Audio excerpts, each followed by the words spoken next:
You ever notice how some mornings seem like they're about to go wrong from the jump, but then end up rewriting the whole script of your life?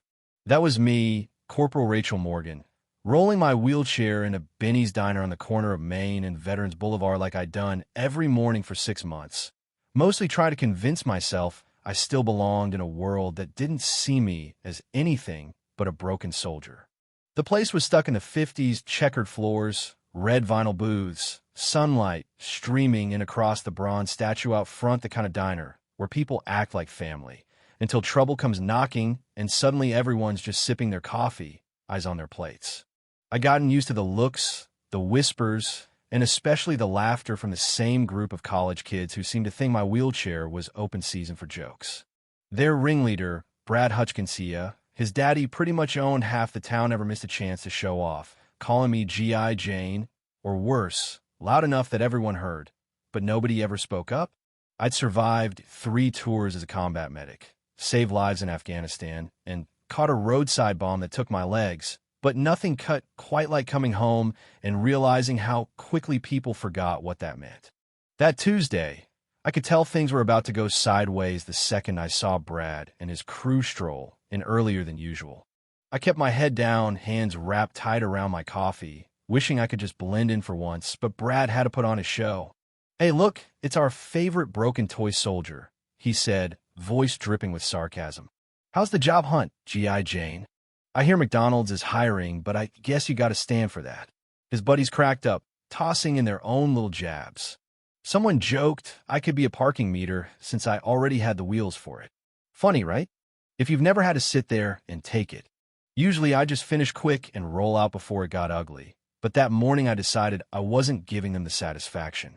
I'd stay, eat my toast, stare out the window, and pretend their words couldn't touch me. And yeah, it was pride, but also stubbornness. I wanted one place where I could hold on to the scraps of dignity the world kept trying to take. What hurt worse than the insults was the silence from everyone else, the way even Benny, who'd poured coffee for 3 generations, never looked up from his register. People didn't want trouble, I get it, but it stings. Thing is, my mind kept drifting to my son, Liam, off in uniform with the 82nd Airborne, risking his life the same way I had, but never knowing how bad it really got for folks like us back home.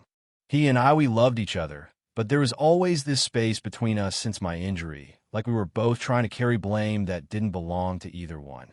He was due home soon, and I was scared he'd see me not as the hero he remembered, but as a punchline in someone else's joke. Suddenly, Brad decides to level up his cruelty, tosses a sugar packet at my legs, then crows to the diner. "See? Told you she can't even feel it. Half robot." The laughter hit me like a slap. I was done. I started gathering my things, ready to leave whatever dignity I had left on that table when the bell over the door chimed. You ever feel a rune change in an instant? In walked 6 soldiers in full dress uniform, boots hitting the floor in perfect step, cutting the laughter dead. Staff Sergeant Mike Torres came straight to my table, snapped a salute, and said, "Ma'am, Corporal Morgan, we've been looking for you." I stared at the unit, "Patch me, son's division. Is Liam okay?" I blurted out. Torres smiled and said, "He's fine, ma'am. In fact, he sent us. Said you were the finest soldier he'd ever known, and that we needed to meet the woman who taught him what honor means." Suddenly, these soldiers formed a wall between me and Brad's group, and for the first time in months, I felt safe. Private Chun handed me a wooden box. Inside was a challenge coin engraved Corporal Rachel Morgan, hero, mother, warrior. Your sacrifice echoes through generations. I just lost it. I didn't even try to hide the tears. The diner was silent. The only sound was me crying, and for once, it wasn't out of shame. Then Staff Sergeant Torres turned to the room and told everyone exactly who I was. 3 tours. Combat medic, saved 17 lives, 2 Purple Hearts, a Bronze Star. I looked around, and people were actually listening, really seeing me for the first time. Even Benny came over, tears in his eyes, and whispered, "Ma'am, I'm sorry. I should have stood up for you. That meant something, you know." But the wildest part was when this little boy, I guess 8, maybe 9, came up with a napkin drawing. It was a stick figure in a wheelchair, in uniform, with my hero written in crayon. "My daddy says you're a real soldier," he said, barely above a whisper. I'll be honest, that napkin might as well have been a medal. Right about then, Brad stood up, face all red, and tried to laugh it off. "This is ridiculouso. She was in the military. Big deal. Lots of people serve." You could feel the whole diner waiting for someone to set him straight. Torres just said, "Son, sit down before you dig yourself a deeper hole." But Brad, still too proud, snapped, "Why should we have to tiptoe around her? She chose to go to war." That's when I found my voice. "You're right about one thing," I told him. "I chose to serve. I left my infant son behind so I could go to Afghanistan, chose to run toward gunfire, to stay with a dying Marine for 6 hours under fire.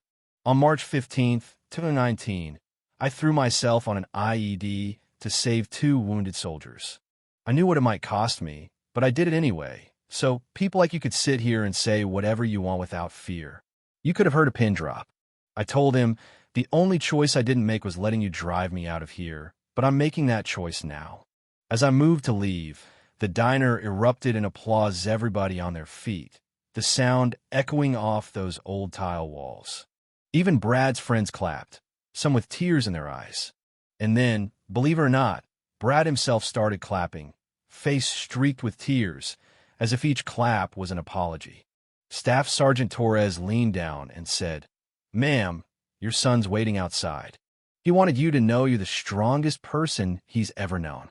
As I rolled out, everyone reached out to shake my hand or thank me. Benny pressed a little envelope into my palm, said my breakfast was on the house for life. In the envelope, a note to a real American hero. "Thank you. Let me tell you, that felt better than any medal." Outside, Main Street was Fool Me's son, Liam, in full uniform, and what seemed like his whole unit standing at attention. The whole town had come out, cameras flashing, people cheering. Liam knelt beside me, eyes wet, and said, "Mom, every soldier here knows your story. You're not just my heroic, theirs."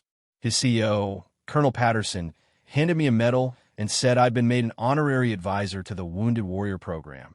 But honestly, that wasn't the victory. The real win was seeing my son proud and knowing the people who'd ignored me finally understood. The story didn't end there. Video of the whole thing went viral. People all over the country saw it and started talking about how we treat wounded vets. Brad started volunteering with local vets, trying to make things right. Benny's Diner became a gathering place for military families, walls covered with stories and photos. I took the advisory job, started my own group to help disabled vets. Wheels of Courage, and every year, Cedar Falls hosts Rachel Morgan Day.